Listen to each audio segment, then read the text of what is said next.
Hello, you wonderful people, and welcome to another episode of Crime Centric, this being a show where we talk about crime dramas that I watch. For today's episode, I'm going to talk about the latest episode of Elementary. So in this episode, we kind of get a scare where it seems like Marcus, being the quick action detective that he is, he ended up grabbing this bag that started leaking some stuff and threw it into one of the interrogation rooms and kind of locked himself away because it's like, oh man, it might be an attack or something like that. He took all the necessary measures to ensure that nothing got spread around, which is like, you can tell the panic in him, like the look and fear in him, because it's like, man, he doesn't know what he got sprayed with. This could be the end all be all. Which is also messed up too, because you think about it, it's like, oh, let's not forget about that recent transfer situation of like, oh yeah, Bell started the process of like, yeah, go to a different position type of thing, So that whole conversation came up recently, and it's like now this, and it's like, wow, that sucks.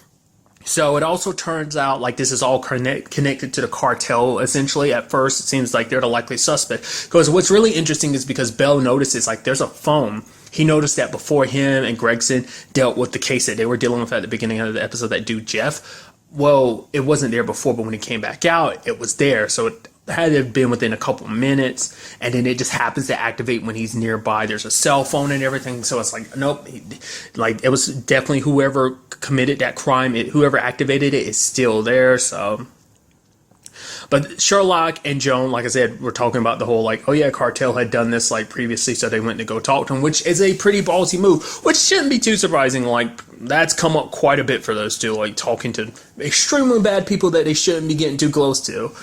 But they ended up talking to his uncle, the dude who's running this particular branch of the cartel, Felipe, which I need to learn that actor's name. I see him in so many things, but I don't think I know that actor's name, but I see him in so much stuff. But it turns out that this is all... It's interesting because Sherlock was willing to sell out. It's like, okay, we want information so we can find out what was in this device. If you give us this information, I'll give you information about the Russians. They're your biggest competitors. And it's like the reason why Sherlock has this information is because he bought heroin from that particular guy that kind of runs things. So it's like he knows how their operation works. It's like, oh, I can sell you some information. But it turns out the cartel wasn't necessarily behind this. So there's no information needed, get no information, necessarily to what they needed. So, but what I thought was fascinating is the line of him being like, how much will that information cost? And Sherlock was like, it's not for sale, which is like interesting, which now Felipe knows he has that information.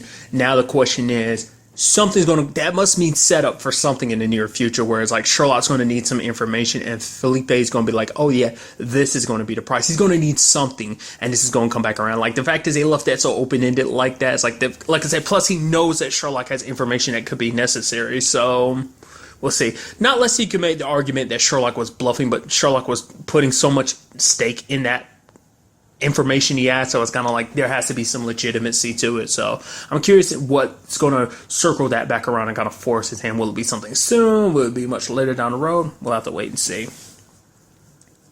But now it turns into this whole thing of like, well, who's the suspect? It must be, there's a few people that came into the precinct today that aren't regular. So it's like, hey, we got to siphon through all these people, figure out who's here, potentially working for the cartel, which it turns out the cartel wasn't here behind this, but, whatever the case may be. Then, like, two of the people get sick. I should have figured that was a red flag, too, because, like, yeah, those two people got sick. Bell never showed any symptoms, but I guess you could make the argument, it's like, oh, it affects different people at different times and different ways, different, biology and stuff like that. But it's like, no, like, Bell got face full of it for a good chunk of time, so it's kind of like you would expect it to have hit him more so than it would have anybody else, because the dude was like further away from the bag when Bell pulled it away. Like I said, if anyone's going to show symptoms first, of course he would, but it never really clicked in my head at that point to really think like that. But I mean, once again, it's kind of good in a sense because it turns out that this was all a hoax anyway. It was all some large-scale scheme to steal their servers. I thought was kind of a fascinating thing. Like the two people were sick are behind this, along with one of the cops is behind this.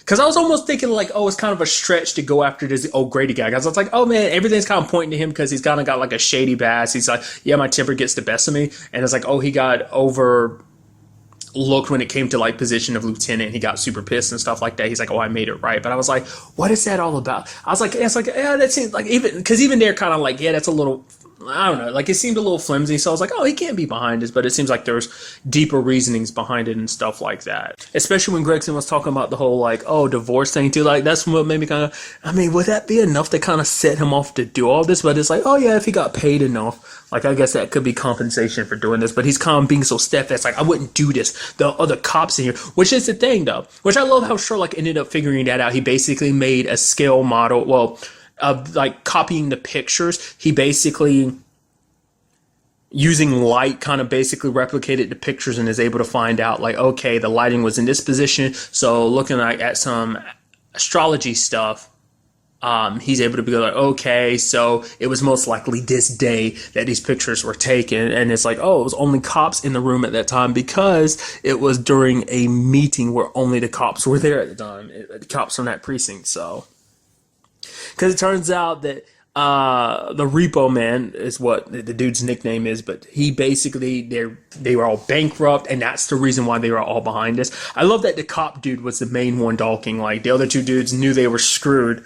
I guess, I mean, it kind of shows that he was kind of the centerfold of all of this because he was the one that was talking the most and trying to defend himself the most. So I thought that was kind of fascinating. Because it was kind of interesting too, because I was like, oh, like the CDC, like they're not, because it's like, because Gregson and Bell had turned it on the CDC, and it turns out one of the CDC people had gambling debt, so that's how the Repo Man dude got the badge and the suit like he needed to slip in and slip out with the servers. I mean, because that had information that the cartel would need, so they weren't behind this, but this was all about like, oh, we could sell this to a higher bidder, or potentially one of those people being the cartel to be able to get whatever information they can about this. So it's kind of crazy that this wasn't like some terrorist attack or anything like that. It's like, nope, from the very beginning, it was a heist. So it's kind of a nice twist on the episode because I was like I said, it kind of starts off a little dire, but like I said, when you look in retrospect, it's like, yeah, if anyone was going to show any symptoms first, it'd be Bell. And it's like, I think that's where they messed up. Because for one, it's like, yeah, they ended up activating the device sooner than they wanted to because it was they were just hoping like, but it's because Bell was there, he acted so fast. So like, I think because everyone was so panicked and worried, like no one got to put that together. I sure as hell didn't. So that was one side of the episode, but the other side of the episode deals with Watson's mom. It turns out her Alzheimer's is kicking in, and she ended up just driving away from the house, like took the car and everything and just drove, which she's not supposed to. And she just happens to show up at Sherlock and Watson's place, and it's like, oh, because she was confused about what time. It's just like, oh, we're going to this dinner date we had, but that dinner date happened 4 years ago, and she's apologizing and everything. And Watson's worried about how to handle this going forward because, for one, and it's such a sad thing of her being like, yeah, she's actually more worried because her mom does have a lot of good days, because it's like, because she has more good days, that means she's a lot more conscious of like her situation. So she's more aware of it getting more dire, more severe as time is going on. So it's kind of a sad situation. And the fact of the matter is, like, Joan has brought up, like, oh, having, like, a caretaker kind of look after her, but her mom got super pissed at her before and didn't talk to her for 2 weeks. But Sherlock's like, in these type of situations, it's like, you might not be able, it's like, no, like, you have to kind of go a little more forceful. You kind of have to be more demanding in these situations, because no one in this situation who's losing, wants to pass off the keys. For so long they've been the driver, and they, and having to pass off the keys to someone else, it's not an easy thing, but it's a lot easier if these demands are coming from someone they love. It never came up in the conversation, but I wonder, does Sherlock, I'm sure he would feel the same way anyway, but I'm wondering, has his recent situation with his old condition, did that influence his thoughts in any process? Like I don't know. I guess it also comes from the fact is that his mom had her own situation too. So maybe, with a sick mom, like, I guess that her situation obviously being different, but still, like, maybe that kind of helped influence his thought process too. Maybe it's kind of a combination of the two, but I feel like more so his own condition, as someone who wasn't in control of themselves, like, you kind of have to step up and kind of force their hand a bit, which other people kind of had to kind of bring Sherlock to realize, like, yo, what's up? You need to deal with this. Like, Which, interesting enough, once again, I'm actually surprised. I mean, it still hasn't circled back around, but like his condition, like after taking the break he needed, it seems like he's good. Potentially, I don't know. Like I said, that could still always resurface in some shape or form, but I'm curious to see like what that ends up, whether or not that is anything or not. Like I said, so far it hasn't since he took his little sabbatical, so. But like I said, I still wonder if that kind of influenced him or not. And ultimately, no matter how awkward it is, Joan does have a conversation with her mom. But even her mom's like a step ahead. It's like, yeah, me and your stepdad have made that decision. We're gonna get me a professional nurse, because because for her it's like, yeah, she's kind of she's known for a long time, but she never wanted to admit it. But what happened the day before scared her. Like it put things in perspectives. It made her condition very real, and it's like she can't let something like that happen again. But knowing that, someone like Joan is having this conversation with her, knowing that one of her daughters, or one of her children in particular, her daughter, someone that she loves, because I keep forgetting. I was like, yeah, Lynn's not her daughter, right? Forgot. Is having this hard conversation with her, and that means the world to her, because it's like, yeah, the fact is you're having this conversation with me means it's proof of how much you love me. And it's like, there are going to be bad days like yesterday, but at least for today, I'm here, and I thought that was kind of a sweet moment between them. So it's kind of a bittersweet situation, but there's some silver lining to it, So, I mean, it kind of worked out in the end all across the board and all the storylines this episode, so that was kind of nice. I also did appreciate kind of the cute thing at the beginning where Sherlock and Watson are filing down the turtle's nails, and Watson's like, what's up with this music? You think it's going to keep him calm? It's like, no, the music wasn't meant for him. It was meant for you. You used to kind of listen to stuff like this when you used to perform surgery. She's like, so you're comparing filing a turtle's nails to surgery. And also the fact is, it's like, yeah, don't cut him too short. You never know what kind of threats he might have to deal with. Like, what threats are you talking about? You never know what tomorrow brings, which is interesting. Maybe that's kind of a subtle thing.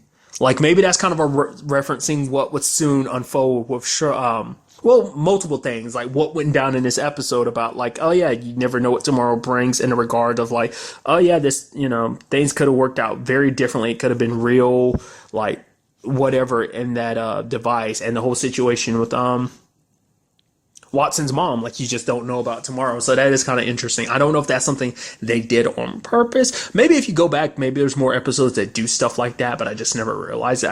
I don't know, sitting here thinking about that kind of correlated that in my head. Maybe that was kind of unintentional. Maybe it was 100% on purpose. Who knows? But either way, I'm very interested to see what goes down in the next episode. Oh yeah, really quickly, apparently next week's episode is going to be moved to Sunday. I don't know if that's a permanent time change. It seems like they didn't really make much note of it, so it seems most likely like it's going to be like a one-off thing. Maybe something's coming up Monday night that's going to move that around. I don't know. So just do know, at the very least, next week's episode is going to come out on Sunday. Same time, just on Sunday. I mean, at least, here in the, States, I assume. I don't know how it works anywhere else. So just keep that in mind. Like I said, also be on the lookout, because I don't know if this is a permanent thing. Like I said, just from what it looks like, it seems like a one-off thing. But, if you are curious, I highly recommend you look into it. Check your local listings for time and dates and stuff for episodes, But really, that's all I wanted to talk about. So the next time we meet, be happy, be safe, live life to the fullest, and enjoy it. Good day and goodbye.